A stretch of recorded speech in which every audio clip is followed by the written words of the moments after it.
That's a giant.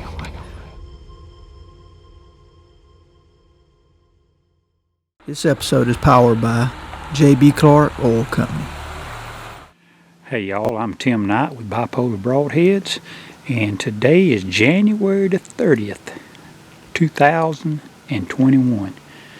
And we're after hogs this afternoon, going to try to film a hunt for Trophy Quest Adventures in Millwood Lodge. And as always, we got our trusty voodoo out for a cover scent. Got to get you some of that if you're going to try to beat these hogs' noses. Really works great. It's a great deer lure, but it works really good for hogs in the off season. So y'all stay tuned. We're going to sit up here. We're hunting over a feeder this afternoon, and hopefully we'll have some luck.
This episode is brought to you by Tacticam, Antler Extreme Supplemental Deer Feed, Element Outdoors, Buckmaker, your premium food plot seed, Roach Farm and Garden, and Curry Companies.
Wow.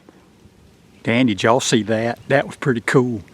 That 165 poleaxe, that big sow, she didn't take another step hardly and fell right there under the feeder, and then she's out.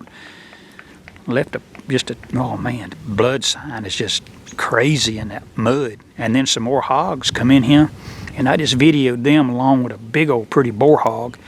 And I don't know if he had a funky tooth or a broken tooth or whether it was just growing funny, but you could see that canine sticking out, or that tusk sticking out on that one side.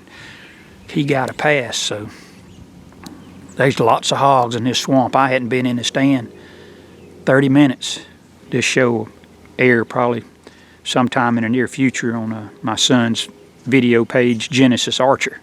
So if you want to come hunt you some hogs, look up Trophy Quest Adventures, Millwood Lodge, John Wilson, and come do this. And not only are you going to have fun hunting hogs, but man, the food and lodging is just, they got a great cook up there. And you'll be heavier when you leave than when you get here, I promise you, from the good food. But anyway, let me get down and do a recovery. We'll go from there. All right, y'all, I'm down out of the tree. We finna walk over here. Y'all walk with me. If you got a weak stomach, might not want to watch this part.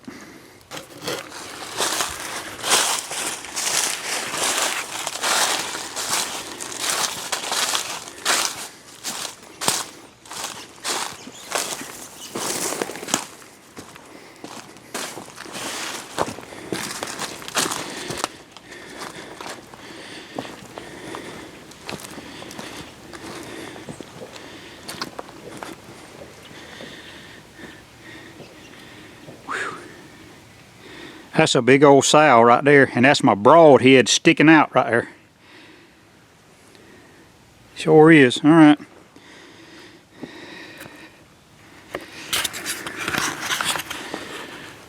Well, now the work begins. I got to get her out of that mud hole, try to retrieve my arrow. Maybe it's not broke. That mud's mighty soft right there. But you can see the broadhead sticking out of this side. And that 165 bipolar just absolutely poleaxed her. She didn't take another step. But I got to get her loaded up, and then I got to come back. I got corn on the four-wheeler. I got to fill up this feeder. But people ask me from time to time, say, what kind of feeder is that? And it's a 55-gallon steel drum with just a Moultrie feeder on the bottom. And you got to build a basket around that feeder, because if you don't, the raccoons and the squirrels will chew up your feeder thrower, your pan and all that. You can't put anything plastic in a swamp. You can't put your feeder on legs. I don't care if you bury it in the mud. Over a period of time, those hogs will root and kick the legs out from under a feeder. That's why I learned a long time ago you got to strap your barrels to a tree. You can use a leg feeder to stand it up, but once you do, you better ratchet barrel to the tree, because they're going to knock the legs out from under it. That's just, they're going to. That's 100% guarantee. And if they knock your legs out from under your feeder, your feeder will fall, if not strapped to a tree, and then they'll destroy your feeder. I'm Tim Knight. We'll see y'all in the woods. Hey y'all, we're back with a little tip. Y'all saw us shoot the hog last night in the swamp. I'm asked all the time, said, how you handle them big hogs by yourself in the swamp? And I'm going to show you a little system I've come up with that works excellent. It works for deer, works for hogs. If you hunt by yourself and you're back in the swamp, if you come over here, Josh, I want to show them. Got a 2,500 pound winch mounted in the bed of the four-wheeler, and it's attached with a quick connect hook to a hitch haul rack that's hinged so you can let it up and down. So what I do first is I drive to the animal, back up to him, or get as close as I can, and then I let the winch out.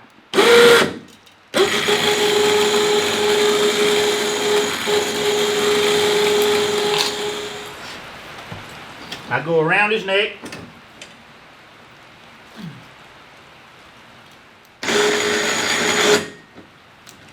and hook him up. Pull him up.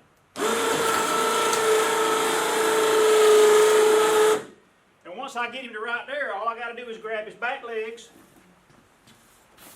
and put him in the rack. Then I'm going to let my slack back out.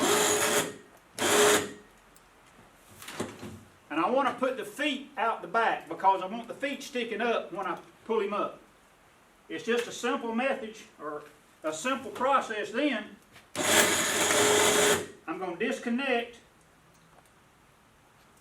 the winch cable. I'm going to hook it back to the hitch haul rack, and then I'm going to winch him up against the box.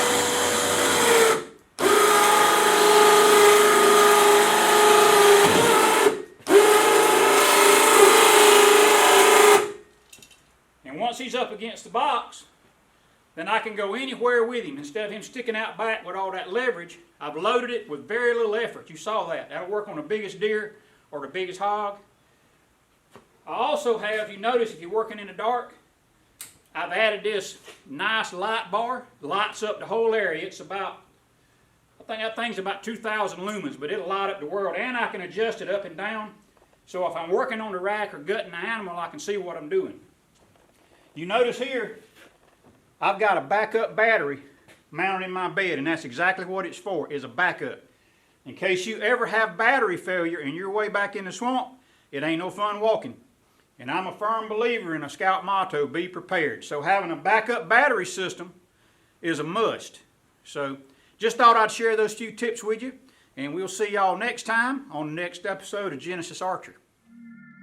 This episode is brought to you by Reveal Cell Cameras. Bipolar broadheads, 3 choices, 1 devastating result. Expedition Archery and Brian's Giant Sub.